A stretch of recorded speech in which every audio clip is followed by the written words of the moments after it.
नमस्कार, साथी कोचिंग क्लासेसमध्ये तुमचं सहर्ष स्वागत. सेकडा नफा तोट्यामध्ये आपल्याला आता प्रश्न दिलेला आहे. एका वस्तूची म्हणजे एक वस्तू 720 रुपयांना विकल्यामुळे 20% नफा झाला. किती नफा झाला तुमच्याकडे? 20% नफा झालेला आहे. तर वस्तूची मूळ किंमत किती? प्रश्न पहा एकदा.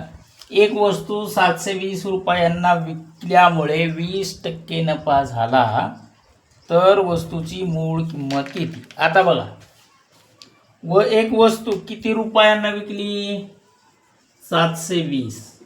गुणाकारामध्ये 100 का आले? शेकडा विचारला, बरोबर. मग आता छेदामध्ये काय आहे? 100 प्लस 20. आता 100 आणि 20 यांची बेरीज काय झाली? आपल्याला नफा आला. तोटा आला असता तर आपण वजाबाकी केली असती.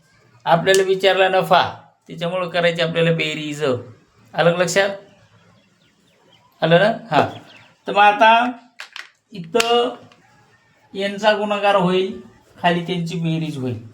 वरचा गुणाकार किती येते ते बघा, किंवा आपण बेरीज करू. 720 गुणाकारामध्ये 100 असेल तसे ठेवा. राहिला 100 प्लस 20ची तुम्हाला काय करायची आहे? बेरीज. ती बेरीज करून घेऊ. मग आपल्याला काय करायचं आहे ते बघू. 720 प्लस तर गुणिले गुणाकारामध्ये 100, छेदामध्ये दोघांची बेरीज 120. आता बघा, 120 620ला भाग जाऊ शकतो. 12च्या पाड्यात आहेत म्हणून सरळ सरळ भाग घाला. आहेत का? आहेत का? 12 आहे 72. पहिले 0 0 कट करा, राहिले 12 आणि 72. 12 1 12, 12 आहे 72. आणि 100 गुणिले 6 याचा गुणाकार तुम्हाला करायचा आहे. त्याची मूळ किंमत तुम्हाला विचारली होती. वस्तूची मूळ किंमत आली तुमच्याकडे 600 रुपये. इथं लिहितो मी, मूळ किंमत किती रुपये आली? 600 रुपये. फार अवघड गणित होतं आहे का नाही? असं काही नाही, सोपंच असते. आता पुढं बघा, जर हीच वस्तू आपण 800 रुपयांना विकल्यामुळे 20% तोटा झाला. ही एक वस्तू जी आता तुम्हाला सांगितली, ही आपल्याला 700 रुपये सांगितली होती. पुढच्या प्रश्नामध्ये आपण असं लिहू का, एक वस्तू 800 रुपयांना विकल्यामुळे 20% तुम्हाला काय झाला? तोटा. तर तिची मूळ किंमत काढा. मग आता वस्तू कितीला विकली होती? सरळ सरळ लक्ष द्या, इथंच कळू द्या. आपल्याला 800 रुपयांना विकली होती, बरोबर. मग 800 हे गुणाकारामध्ये 100, तोटा किती झाला तुम्हाला? 20. इथं अधिक किती? इथं काय करायचं तुम्हाला? वजा किती? 20. आता 800 गुणिले 100, इथं गुणाकार झाला. मग 800 गुणाकारामध्ये 100 जसेला तसे ठेवू. 100 मधून 20 गेले, राहिले तुमच्याकडे 80. आता भाग घालू शकता तुम्ही सरळ सरळ. काय येईल तुमचा गुणाकार?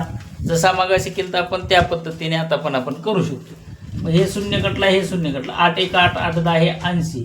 आणि 10 गुणिले 100 म्हणजे 1000 रुपये एवढी तिची किंमत येणार आहे. काय सांगितलं होतं तुम्हाला? हिची मूळ किंमत काढा. असे प्रश्न आहेत मित्रांनो, सोप्या सोप्या पद्धतीमध्ये आहेत ते. पुढं प्रश्न बघायचे तुम्हाला, मी आणखी काही प्रश्न देणार आहे, बरोबर. अशा प्रकारचे हे प्रश्न आहेत, खूप छानपैकी तुम्हाला सोडून दिलेले आहेत. ते बघा, किंवा नसले तुमच्या लक्षात येत तर पुन्हा मला प्रश्न विचारा. कमेंट करून नक्कीच विचारा. स्पर्धा परीक्षांसाठी हे प्रश्न खूप गरजेचे आहेत. सगळ्या प्रकारचे प्रश्न आपण इथं सोडवले. नफा तुम्हाला 20% असेल, 30% असेल, काय जे टक्केवारी तुमची ठराविक आहे त्या टक्केवारीमध्ये नफा तुम्हाला दिलेला असेल तर अशा प्रकारे शॉर्टकट पद्धत वापरा. शेकडामध्ये तुम्ही त्याच्यामध्ये करू शकता.